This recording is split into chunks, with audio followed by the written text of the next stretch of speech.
All right, everybody.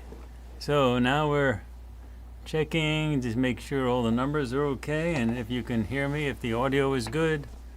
And so let's do that first, okay?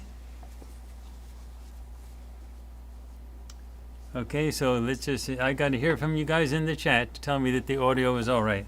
Let me check the numbers for the audio just to be on the safe side. Yeah, it looks like the audio is good. Yeah, it looks like the audio is good. It's not too loud, not too soft. All right, the audio is good. Okay, great. Super. All right, so we are about to start, everybody.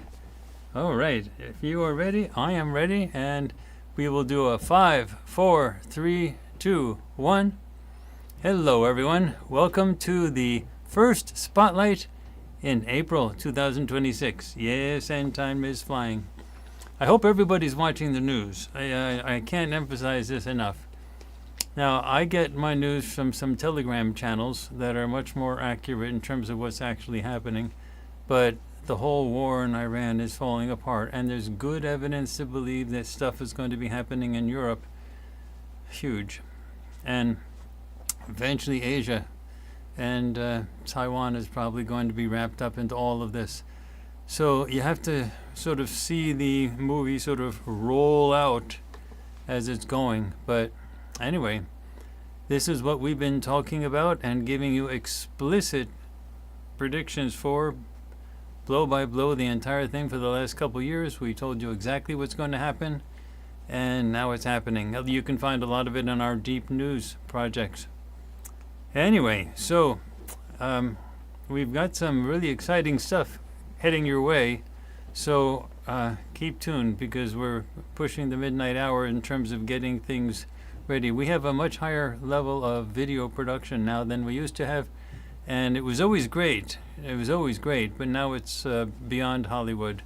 So we're making sure that what you get is the best that you can possibly get. And the reason is we're trying to change the planet. Really, we are trying to change the planet, and it looks like we are doing it, because we do know that people in the right places are watching us and seeing things happen. Remember, when you watch the mainstream news, all you get is stuff that already happened. When you watch Farsight, you know what's coming long in advance. All right, so let's actually start with the main topic today, which is communication. And communication is the key to so much of what you're going to be seeing over the next few months. So, let's begin. Right now, something is happening in the world that most people are not fully seeing. They're not seeing it. It's not just that the events are accelerating, as I just mentioned. It's much more. And it's also not just that the governments are shifting, although, wow, are they shifting. And it's not even just that disclosure appears to be approaching, and wow, is it approaching. It looks like it's really heading up for something that's going to be happening, within the next few months. And that's something that is happening, however, is even more fundamental than all that. And it's beginning to change. And that is communication. That's right. Communication is starting to break down. And when it does break down, we can see what's going to happen. So, at this same time, it is being more aggressively controlled than ever before. And that's one of the key things you want to look at. How is communication being controlled? Because how it is controlled tells you what people are actually trying to do to control you. And that means they're scared because things really are changing. Now, if you look at what is happening in the mainstream right now, friends, you can already see the pattern. The idea of extraterrestrial disclosure is no longer being ignored, except in academia. And remember, I'm a professor at a major university. I can tell you it's still being ignored there. in a very sort of worrying way. They're sort of looking and saying, what? Well, but it's not being ignored anywhere else. It is being discussed. It is being debated. And it's even being normalized. They're talking about it like, of course. Podcasters are talking about it. Comedians are talking about it. Films are being released that revolve around it, all at once. For example, let me go through just a couple. Many in the mainstream are looking at the upcoming June release of the new Steven Spielberg film Disclosure Day as a significant milestone. And you can safely assume that some mainstream elements are using that film as a touchstone in the disclosure process. Whether or not the film becomes important in any way, its release nonetheless points to the idea that communication is a major factor in whatever happens. And people are trying to control the narrative. Now, in another example, major influencers such as Bill Maher, he has his major show on the HBO Max streaming service, and he also shows up on YouTube a lot. Well, major influencers like Bill Maher are similarly ramping up the discussion of the disclosure topic. And these influencers seem to be readily willing to simply dismiss or even ridicule those who maintain the theme that there is no evidence of the extraterrestrial presence on or near Earth, including the abduction program. In fact, now they're saying the conspiracy theorists are the ones who deny that the ETs are there. They flipped it entirely. So those people who were saying, no, there's no evidence of anything, those are the conspiracy theorists. So the question is no longer, will people talk about this? That part is already happening, that people are talking. The real question is, who controls what people are saying? Because that is where the real power is. Not in the existence of information, but in the structure of the communication itself. And if you think about this carefully, you begin to see something that is really important. You do not need to stop people from talking in order to control them. You only need to shape how they understand what is being said. You only need to guide the interpretation. You only need to define the meaning. And once you control the meaning, you control perception. And once you control perception, you control reality. And this matters because we are entering a time that we have been describing for a long time here at Farsight. The wilderness.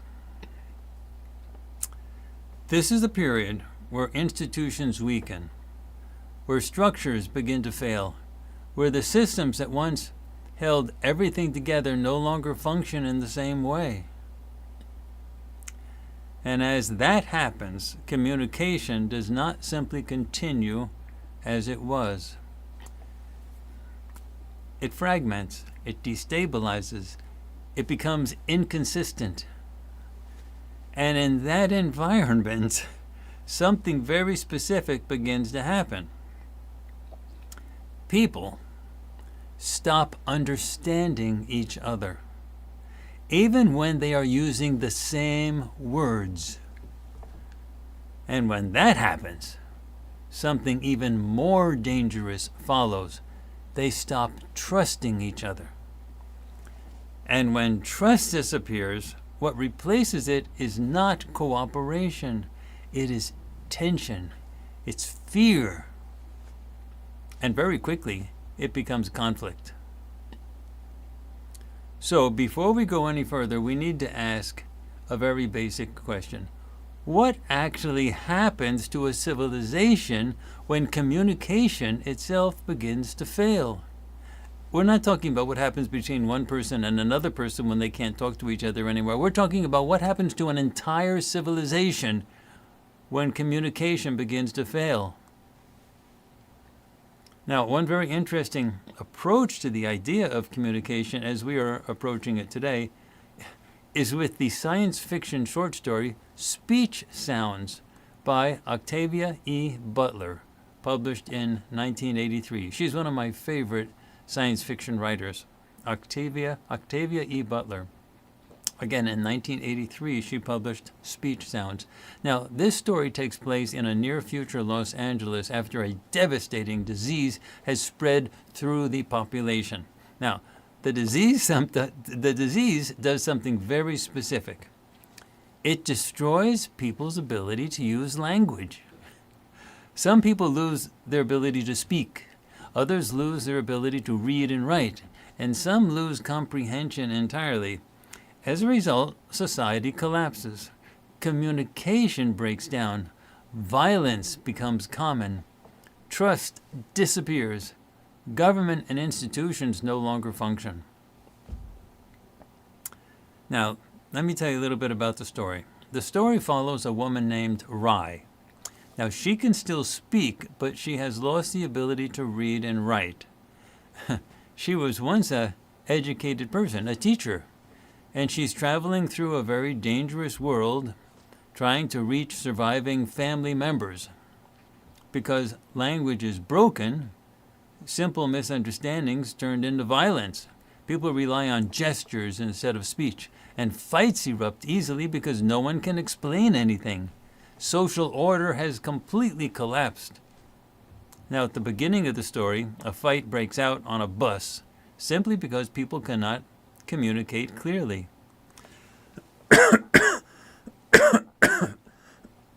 Excuse me. Rye meets a man that she later calls Obsidian. Now, he cannot speak or understand speech, so he can't tell her his name, but she calls him Obsidian. But he can read. He wears a police uniform, trying to maintain some kind of order. And they begin to communicate through gestures. They form a connection. They cooperate, they trust each other cautiously, and they even become physically intimate. But this is important. In a world without language, human connection becomes extremely fragile, but also extremely valuable. Then the collapse returns. They encounter a violent situation. A man attacks a woman. Obsidian, former police officer, he intervenes, and he saves the woman. But then he is suddenly killed. So Obsidian dies. Basically, the world reasserts itself. Violence is constant, unpredictable, and unavoidable. And we arrive at a turning point. Rye is left alone again. But then something unexpected happens. Two small children appear. And they can speak normally, fluently. And here's the final realization. Rye realizes the disease may not affect young children. Language may be recoverable, and society might be rebuilt through teaching. At the end, she introduces herself, saying, "I'm Valerie Rye. It's all right for you to talk to me." And this is the first moment of real hope in the story. So, let's focus on the core idea of this short story. This is a story about what happens when communication collapses and what it takes to rebuild it. We have a situation in which communication breakdown equals social collapse. So in the story, people cannot explain their intentions. So misunderstandings lead to violence, trust disappears. In our world today, this relates to political polarization, the inability to agree on basic facts, the breakdown of shared language. And then we can ask, what happens when people can no longer understand each other, even if they are speaking the same words? Now, this short story also points to the idea that was prominently voiced by the linguists Edward Sapir and Benjamin Lee Whorf. Those are two academics, two linguists, They really focused on the idea. So Sapir and Worf, they argued that language does much more than simply act as a vehicle for communication. It's just not that we're saying words and we exchange ideas.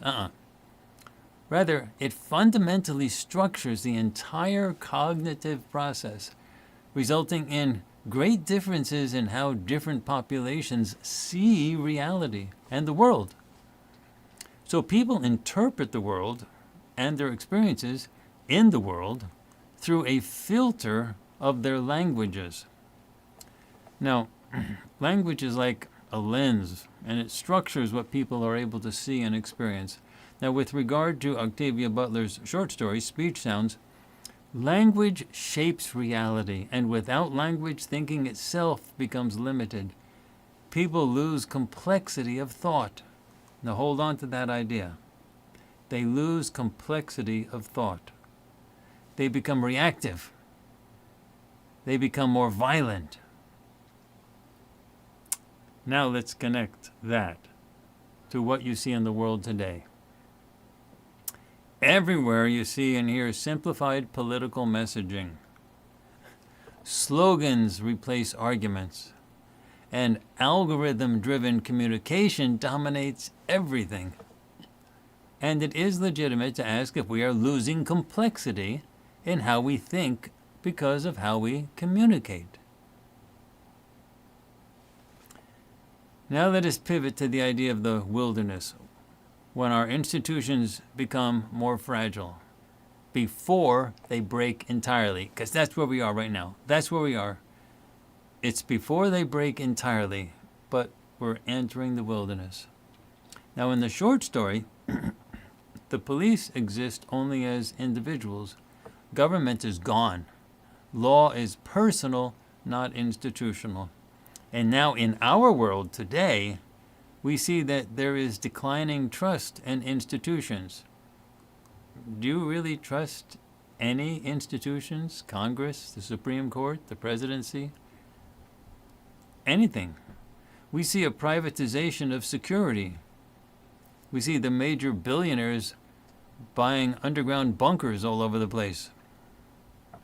We see the privatization of security. Do you see that many of the world's billionaires are not only purchasing private bunkers, but they're purchasing the entire security apparatus, like many armies, to go with the bunkers? And they wouldn't do that if they didn't know something. They know that a collapse is approaching. They're billionaires. They know how to spend money. They don't waste their money. They're good with money. If they're putting $50 billion into underground bunkers, they're not stupid. They know that a collapse is coming. And evidence accumulates as we see the tension between local versus national authority. So it's legitimate for us to ask, what happens when the institutions fail, but individuals try to replace them? And that's what you see when individuals, like the big billionaires, try to replace the institutions with their own private worlds. And now let's talk about the issue of gender. In the short story, Rai's situation shows that women are extremely vulnerable. Protection becomes a key social role, and relationships are not shaped by survival and not choice. Actually, let me put it this way. Relationships are not shaped only by survival, but they are shaped by the idea that survival becomes the main issue of day-to-day life. It's not choice that creates relationships. I've had many conversations with this, about this, with people. When people enter a relationship, one of the things they need to say is that person useful to me or to the other? Each person in a relationship has to be useful. They just can't be like, are they hot? They just can't be like, are they fun to be with? They have to also be useful. There's a lot of really super handsome guys that get women involved with them, and then the women find out that they're just deadbeats, and they promise them all sorts of things, and then a week later they're asking them for gas money. So it's not just survival, it's the strategy of survival. Do people have the ability to survive? It's not just choice, like I choose this person to be with or I choose that person. There's a strategy of survival that's involved. And today, we see tremendous gender vulnerability in unstable regions, the breakdown of legal protections, and the dependence on informal power structures. For example, I saw one situation where a beautiful woman, this is a true story, a beautiful woman was pulled out of the security line in a Mexican airport while trying to board a flight back to the United States. She was put in a cell and transferred to a police station. She had done nothing wrong, and the Mexican TCA agent simply took her to give her to the cartels for sex trafficking. All she was trying to do was board an aircraft to go through TCA. She was snatched, put in a jail. Fortunately, she was traveling with a group, and her group missed their flight and stayed in Mexico to try to get her out. Finally, one of her group knew someone with some influence in the Mexican government, and he contacted someone in authority, who then contacted the police holding the woman for the cartels, and she was released. The woman and her group were then finally able to return to the United States. So this, plus Octavia Butler's short story, raised the question of how gender roles change when formal systems collapse. Do not think that what happened to that woman in New Mexico, a true story, or what happens increasingly in today's world of rampant human trafficking are or will be rare, isolated events. We are approaching a new norm of behavior. This is the norm of the wilderness. Now, Octavia Butler's short story, Speech Sounds, also addresses the idea of violence from frustration. So, people in the story become violent not because they're evil, but because they're frustrated and unable to communicate.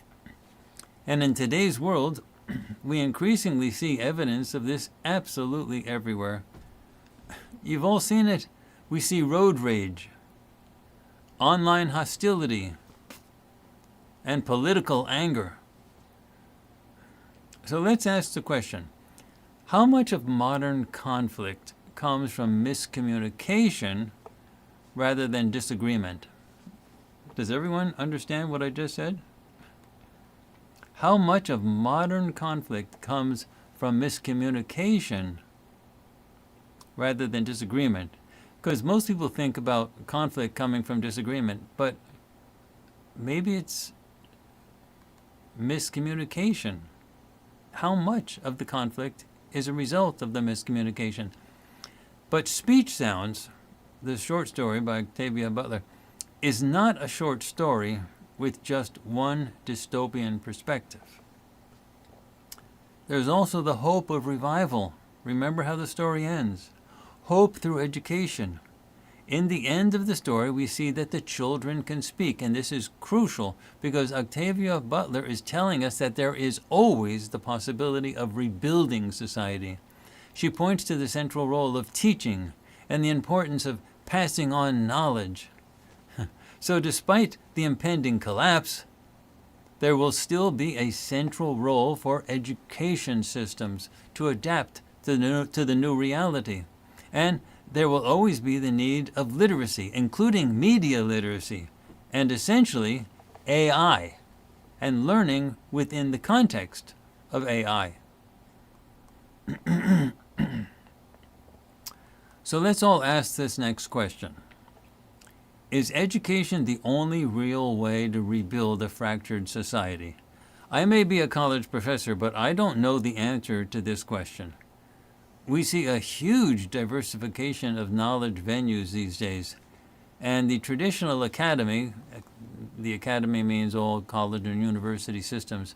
So the traditional academy seems to be the slowest institution on this planet in terms of its ability to adapt to a changing world. I have often thought that college and universities of today only teach a subject, or even allow it to be discussed, only after the subject is fully accepted by the mainstream. There is still a role for that, even today, but are we able to rely on the academy to change paradigms, or only to teach new paradigms once they are fully embedded within society? Realize what this means. This means that until the paradigms are fully embedded within a society, you have really smart people with impressive credentials teaching really stupid ideas.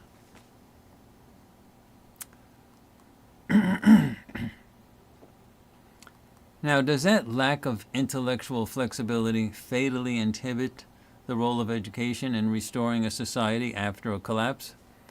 Well, Octavia Butler seems to have an optimistic view of this. She sees education as being flexible enough so that it can handle some of the heavy lifting of building a new and better world. Now, as an academic myself, I hope she's correct. So fundamentally, Octavia Butler uses her short story, Speech Sounds, to help us consider what is the dangerous loss facing a civilization where communication is fundamentally restrained. Is the greatest loss speech? Or is it literacy? Or is it trust? Or is it the very institutions which civilization once depended on for structure? So if we lose the ability to understand each other, what remains of society? We need to answer this as we march forward into the intersection of disclosure and a world entering the wilderness. But friends, there is something even more important than this, believe it or not. Because in Speech Sounds, communication collapses by accident, a disease, something outside of human control. But what if communication does not collapse by accident? What if it is shaped, directed, managed?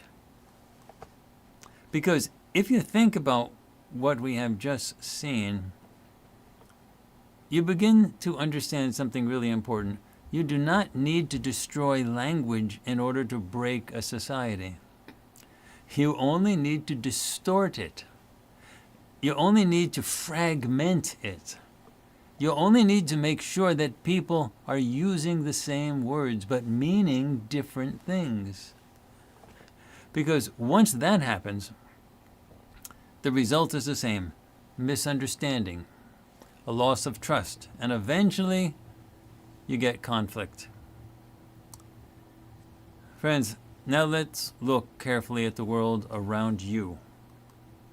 People are talking constantly, more than ever before, but they are understanding each other in different ways. In fact, you can ask, they're talking, but are they understanding each other at all? Or are they simply reacting? You see slogans replacing arguments, and you see emotional reactions replacing thought.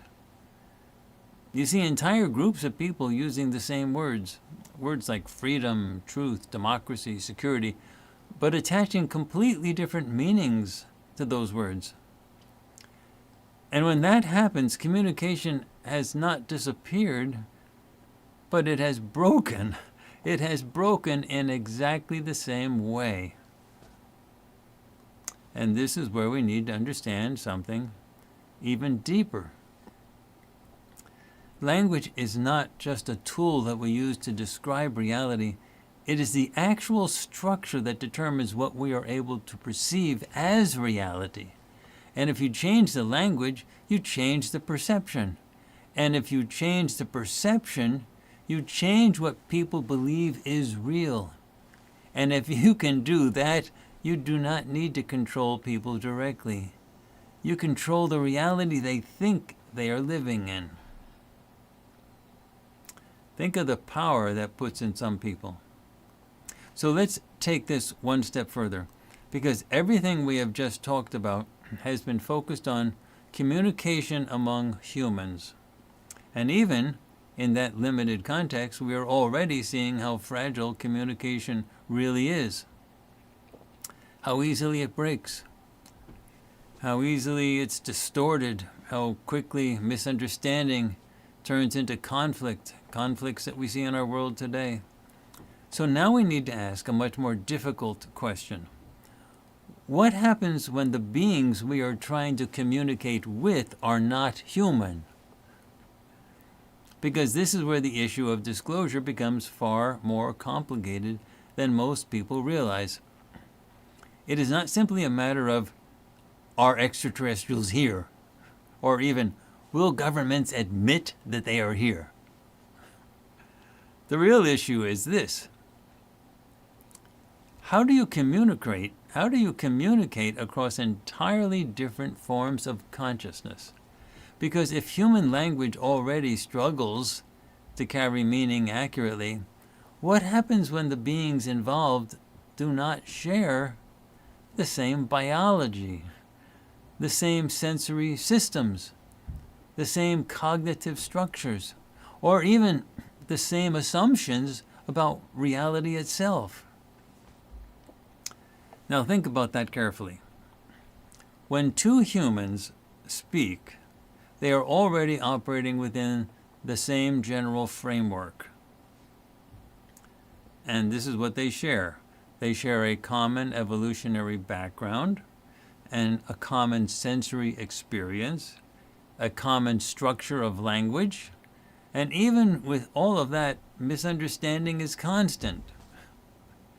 So now imagine removing all of those shared foundations.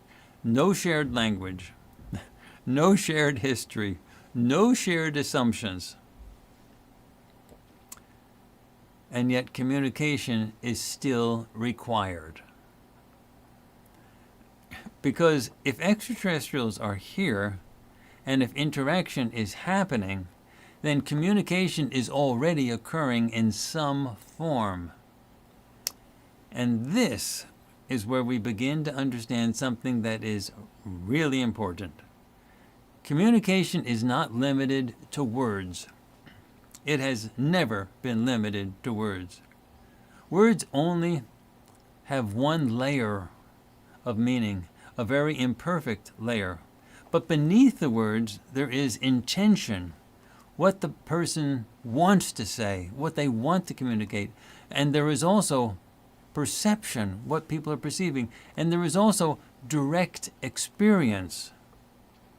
And when language breaks down, those deeper layers become really important. Now I'll go back to speech sounds. Octavia Butler's short story for a moment. When people lose language, they do not stop communicating. They use gestures, they use proximity, and they use action, and they use behavior. But the problem is, those forms of communication are much easier to misinterpret. And that is why violence increases. Because the precision of communication has been reduced. Now, let's apply that to communication between humans and extraterrestrials. If the communication is not precise, misinterpretation becomes absolutely inevitable. And when misinterpretation happens, the consequences are not small. They are existential. Because you are no longer dealing with misunderstandings between neighbors. You're dealing with misunderstandings between entirely different forms of intelligence. So now we arrive at the real question. If communication determines perception, and perception determines reality, then what happens when two different realities attempt to communicate with each other. Not just two different species, two different realities. And this is where something else begins to emerge. Because when you look across all of these accounts of communication between humans and extraterrestrials, and there have been so many accounts, very different people, very different situations, very different contexts, you begin to see a pattern. Communication is not happening primarily through words. It is happening directly, mind to mind. Friends, just put two and two together. If extraterrestrials know that language is deeply flawed in terms of communication, don't you think they would have figured out a way to do things differently, to communicate in a way where the communication didn't have such misunderstandings? I mean, if they have spaceships that can fly across the galaxy, don't you think they would figure that out? Mind-to-mind communication is the constant factor of all human and extraterrestrial communications. And it's not translated, and it's not spoken, and it's not written, but it is experienced. Direct mind-to-mind experience transfer. And if you think about what we have just established, that communication determines perception. Then this becomes a very different kind of problem. Because now we are no longer dealing with distorted language. Now we're dealing with something beneath language entirely. Across decades, this same pattern keeps appearing in government briefings, in abduction accounts studied by researchers, in military experiments, even in recent reports involving individuals with unusual cognitive profiles. Different sources, different motivations, but the same conclusion. Telepathic communication is real, but not easily accessible to humans. So let me bring this down to something really simple. You've already experienced this. You're talking to someone. Same words, same language, and suddenly you realize, hey, they're not understanding you at all. You've experienced this, right? Let me give you an example that happened to me personally. I think you'll appreciate this example. I surf. Now, I have a long board and a short board. The short board is often called a boogie board by many people, but mine is a competitive board made by Maury. And that is the one I like to use the most. The long board is more like a balancing act, and you can compare it to skiing down a snow-covered slope. But the Maury board is total immersion into the wave. You lie down on it, sort of like riding a sled in the snow, and you become the wave, deep inside, like you are part of the water. And this style of surfing was made professional largely through the passion of a surfer named Joseph Wolfson. Now, he surfed in California for his entire adult life.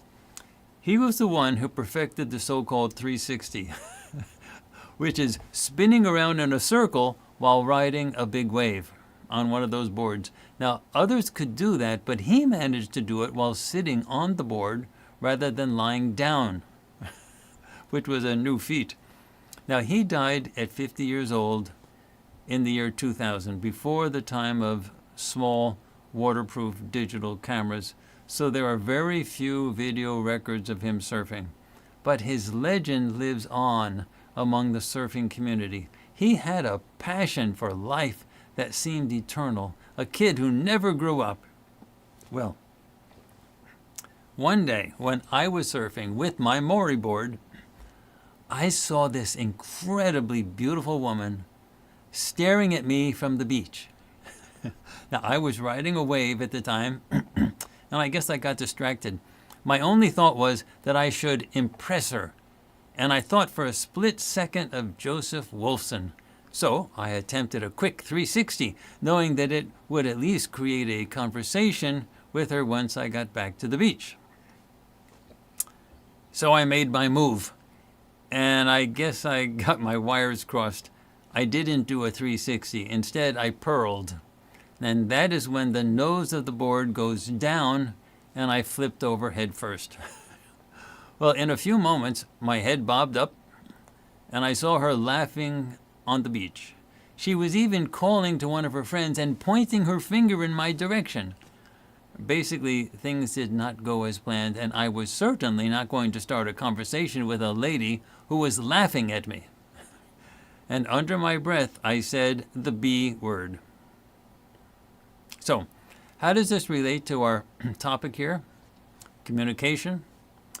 Well, I was clearly trying to communicate with the lovely lady on the beach. And the message that I was trying to communicate was that I was a cool surfer who she would want to have a conversation with. But she did not understand that. She saw a clown flip over on a boogie board, not a knowledgeable surfer on a competitive Mori board. And the message that I was trying to send went left, so to speak. So you see, there were no words in our conversation on the beach, but there was attempted communication. I was trying to convey one message, and she received another. And part of the problem with that communication is that there was no context. The woman did not know that I was trying to communicate. She saw some activity, but she had no context that would explain my actions. So she had to insert her own interpretation of my actions. And I presume her interpretation inferred that I was an incompetent but funny guy in the water. Had she known that I was attracted to her and that I was trying to get her attention and start a conversation with her, she would have had context. Also, if she knew something about me, that I was an interesting fellow, she might have been curious to talk with me even after my purling fiasco. But she knew nothing of the sort that could be called context. That is what happens when communication breaks down. People have to make all sorts of guesses as to what another person is trying to communicate. And people have to invent context within their own heads. And then they act based on that invented context. But is that invention useful? Probably not. More likely than not, no meaningful communication actually transpires. And that's a small example, a harmless one. But scale that up, and the consequences are no longer harmless.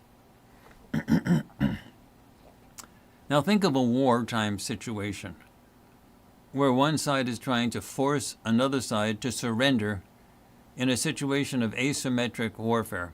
Now, asymmetric warfare is when one side is fighting in a different way than the other side.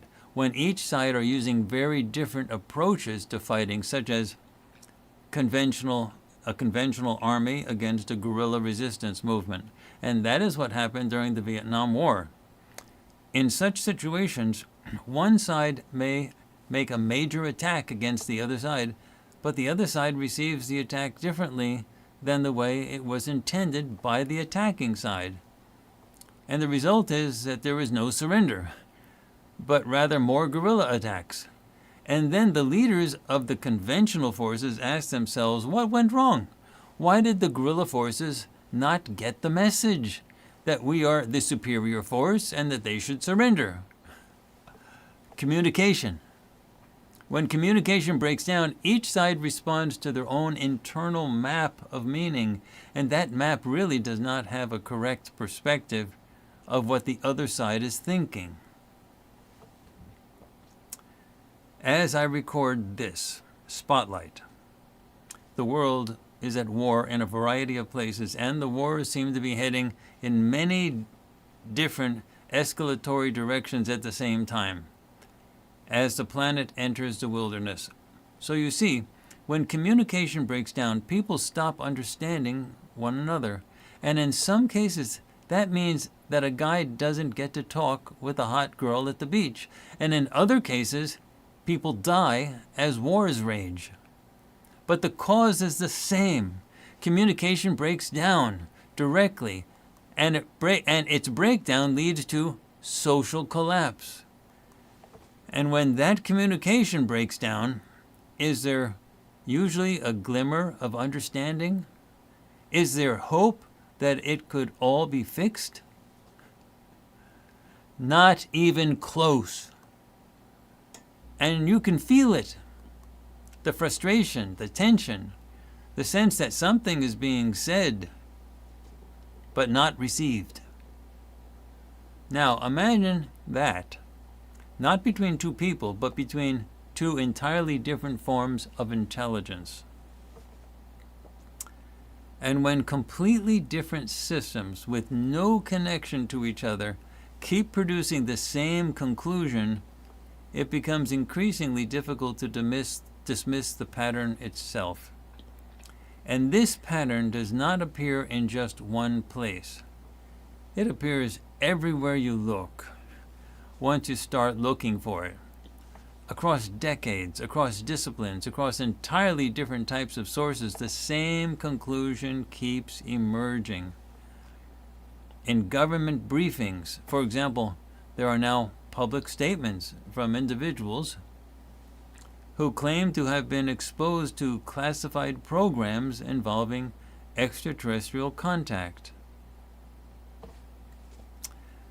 A specific example, former Congressman Matt Gaetz, in a recent podcast interview, described being briefed on a program involving extraterrestrials recovered after crash events, beings that were reportedly being held in underground facilities, forced to have sex with humans, and involved in efforts to produce hybrid offspring with enhanced telepathic capabilities.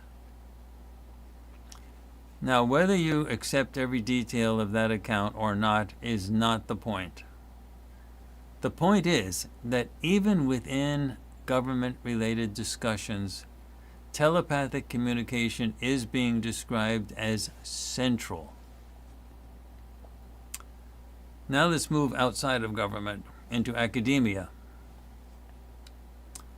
Researchers such as John Mack at Harvard and David M. Jacobs at Temple University, they spent years interviewing individuals involved in what is commonly referred to as the abduction phenomenon.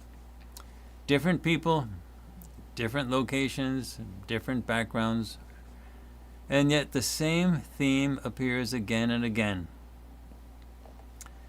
Communication is typically not spoken. In fact, when English is spoken, the extraterrestrials need ET specialists who can do this. However, the normal standard among the ETs is direct telepathic communication, mind to mind, not translated into language, but experienced as thought. Now move into another domain entirely, modern media. There is a recent documentary and podcast series called the Telepathy Tapes. And in that series, there are documented cases of autistic children demonstrating what appears to be direct telepathic communication, accurate, consistent, and measurable in ways that challenge conventional explanation. It's really striking. Different context, different population, but the same pattern. Now let's shift again into military research. During the Cold War, both the United States and the Soviet Union conducted experiments related to telepathic communication. And one of the consistent observations, particularly from Soviet research involving cosmonauts, was that telepathic perception appeared to function more effectively in space than on Earth. Same phenomenon, different environment, and still the same conclusion. And one of the conclusions that we at Farsight have drawn from that research with the Soviet cosmonauts is that there appears to be a psi suppression field on Earth to help dampen down the telepathic capabilities of people. And once you get out away from the Earth, those telepathic capabilities become more possible. So now let's step back and look at all of this together. Government accounts, academic research, abduction reports, media documentation, military experiments, different sources, different motivations, different levels of credibility, and yet they all converge on the same point. Communication, at least in the context of extraterrestrial interaction, is not primarily linguistic. It is telepathic, it's direct, it's immediate, and it's largely inaccessible to the average human being. Well, this creates a very specific problem, because if the primary form of communication used by extraterrestrials is something humans can barely access, then humanity is at an immediate disadvantage. Not technologically and not physically, but cognitively. We are trying to interpret a reality using a communication system that may not even apply, because without a reliable way to communicate, everything else becomes guesswork. You're interpreting signals without knowing if you're interpreting them correctly. And that's not just confusing, it's dangerous. So now the question becomes, if this form of communication exists, but is difficult, rare, and unreliable, then how does it become something usable? How does it become something that can actually bridge the gap between human beings and non-human intelligences? Because without that, everything we have just talked about remains a problem with no solution. And this is where something else begins to emerge. Not as theory, not as speculation, but as practice.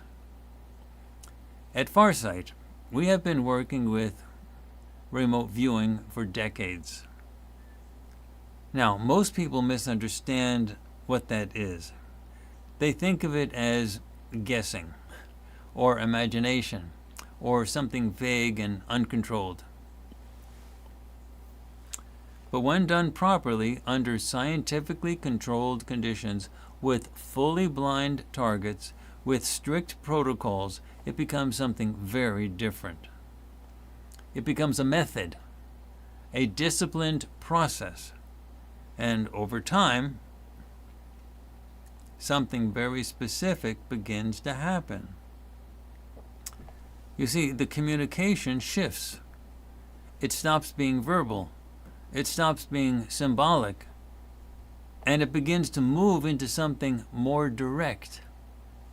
Perception, experience, contact, directly communicated, without words. And in that process, our remote viewers are not simply describing locations or events, they are interacting. They are perceiving non-human intelligences, and in order to do that, they must learn to communicate in a way that does not rely on language.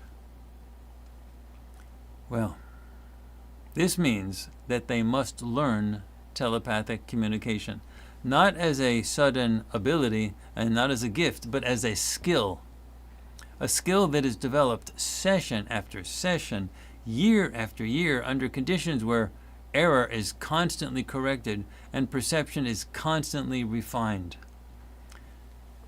And what we discovered is that this form of communication can become stable for humans. Not perfect and not effortless, but reliable enough to sustain interaction. And when that level of stability was reached, something else happened. the communication became two-way, not imagined and not inferred, but interactive. And it was at that point that a group of extraterrestrial intelligences began to engage with us directly. At first, these interactions occurred in remote locations, places where the environment was controlled and the conditions were consistent. But over time, those interactions changed. They became more structured, more deliberate, and, very much so, more frequent. And eventually they moved into our studio environment. And at that point, something else changed. The communication was no longer private. It was recorded. It was documented. It was made observable. At the insistence of the extraterrestrials with whom we interact, the ones we call the good ETs, these meetings have been recorded live on video, published on farsightprime.com. The transcripts of these meetings can be found in the vault on our regular website, farsight.org. What has been going on is that the extraterrestrials with whom we have long interacted have been instrumental in making Farsight an instructional bridge between humanity and the extraterrestrials. These extraterrestrials deeply want to communicate with all Earth humans, not with Farsight members only.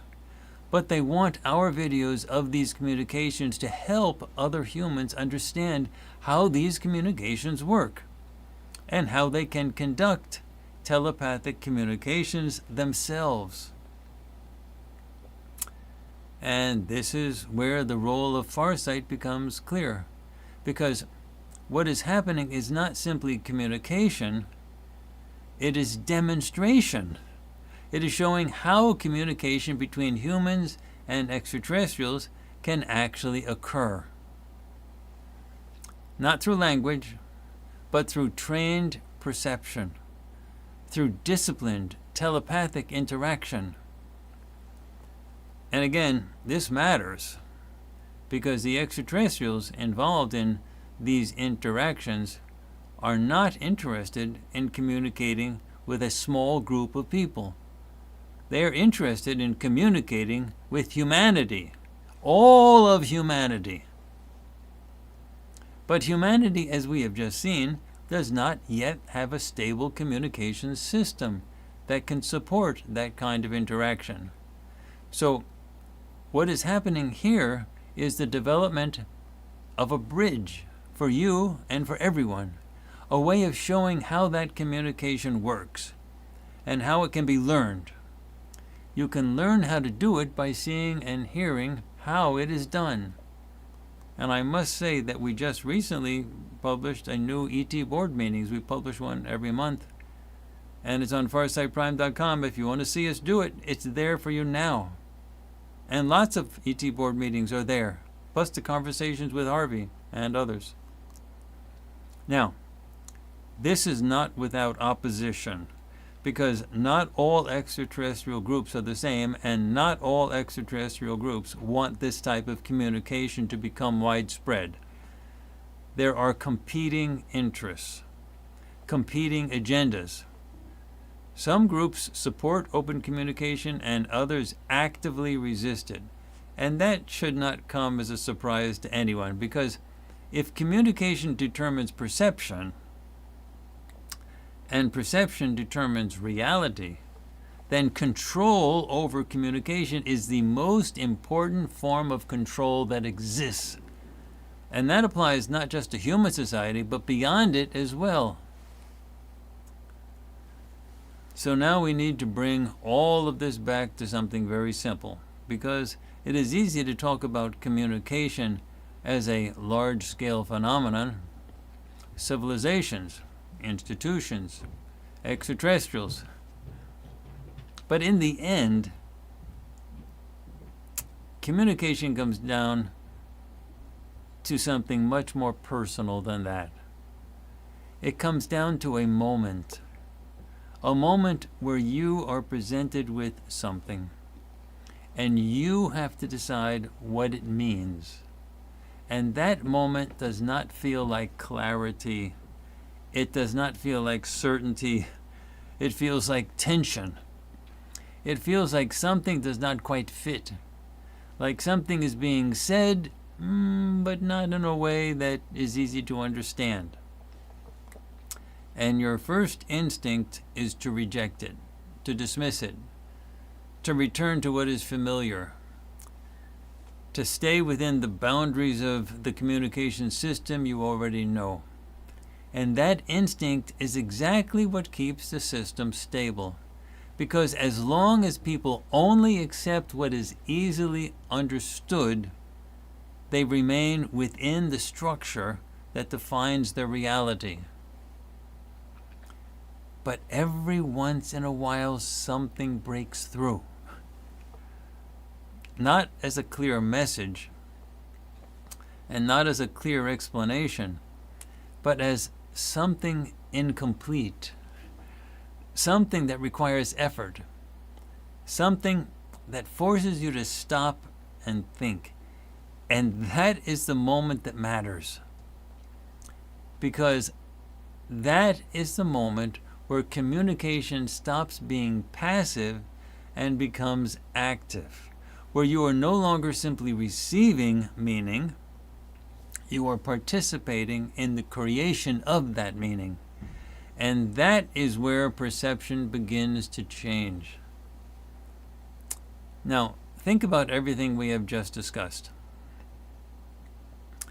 If communication among humans is fragile and easily distorted, and if communication with extraterrestrials operates on an entirely different level, then the ability to interpret communication correctly becomes the most important skill a human being can have. Not intelligence, not strength, not status, but interpretation. The ability to recognize what is actually being communicated, even when it does not appear in a familiar form. Because if you cannot do that, then it does not matter how much information is available to you. It does not matter what is disclosed. It does not matter what is shown. You will not be able to see it for what it is. You will interpret it through a system that may already be broken, or controlled, or incomplete. And that brings us back to the beginning. The world is changing. Communication is changing. The structures that once defined meaning are becoming unstable. And at the same time, new forms of communication are beginning to emerge. Some subtle, some difficult, and some unfamiliar, but they're all real. The question is not whether communication will continue. Obviously it will. The question is whether you will recognize it when it no longer looks like language. Because if communication determines perception, and perception determines reality, then your ability to understand communication that determines the reality that you experience. And that is no longer an abstract idea. That is immediate. That is personal. And it is happening now. So the real question is not what is being said. The real question is, are you able to understand it when it does not sound like anything you have heard before?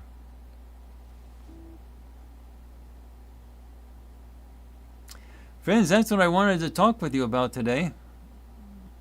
I want to thank so much for everyone watching, everyone listening. We have a great turnout today.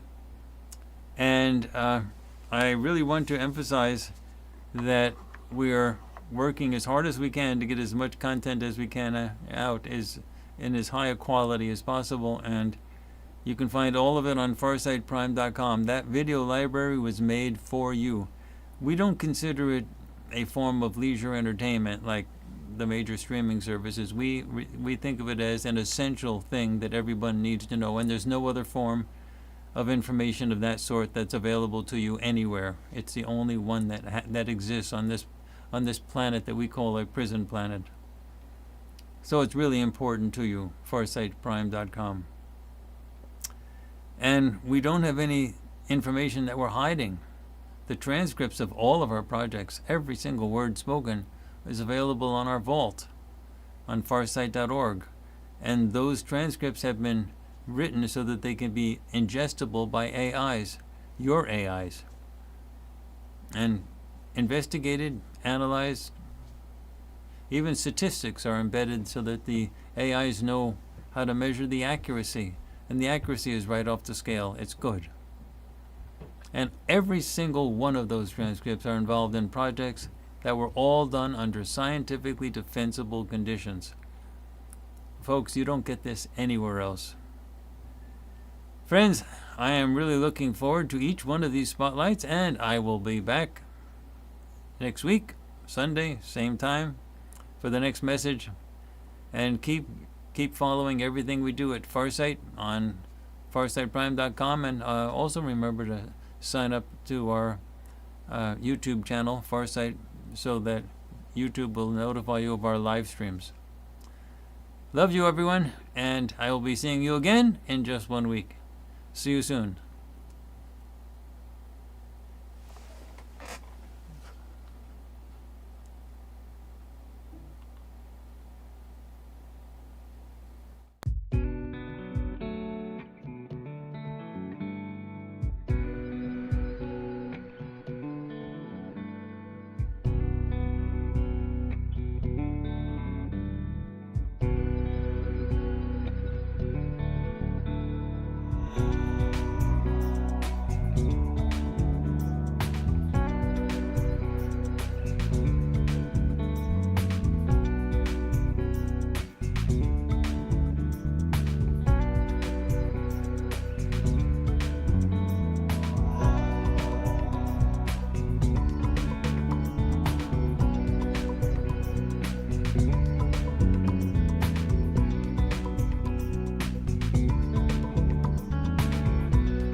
Thank you.